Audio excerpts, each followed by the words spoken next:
তীব্র এলপিজি সংকটে ভারতের বিভিন্ন অঞ্চল ঘণ্টার পর ঘণ্টা লাইনে দাঁড়িয়ে থেকেও মিলছে না গ্যাসের সিলিন্ডার। স্থানীয় সময় শনিবার মহারাষ্ট্রের ভিওয়ান্ডি শহরে একটি এলপিজি ডিলারশিপের সামনে রাতভর লাইনে দাঁড়িয়ে থাকতে দেখা যায় বাসিন্দাদের।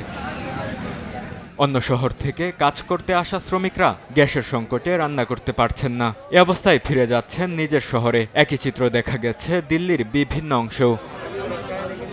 ভারত সরকারের দাবি, দেশে প্রায় ৬০ দিনের তেল মজুদ আছে এবং ১ মাসের এলপিজি সাপ্লাই নিশ্চিত করা হয়েছে। কোনো ঘাটতি নেই পেট্রোল, ডিজেল ও এলপিজিতে। তবে ক্রেতারা বলছেন ভিন্ন কথা। সরকার বলছে কোনো ঘাটতি নেই, কিন্তু আজ কেন্দ্র থেকে মাত্র ৩০০টি সিলিন্ডার দেওয়া হয়েছে। আমাদের সিরিয়াল নম্বর ৩০২, তাই আমরা সিলিন্ডার পাইনি। এখন তারা আমাদের বাড়ি ফিরে যেতে বলছে। এলপিজি ব্যবসায়ীরাও বলছেন গ্যাসের কোনো সংকট নেই। কালোবাজারিতে বিক্রির উদ্দেশ্যে লোকজন বেশি পরিমাণে মজুত করায় এ পরিস্থিতি তৈরি হয়েছে। বরকতুল্লাহ, সময় সংবাদ।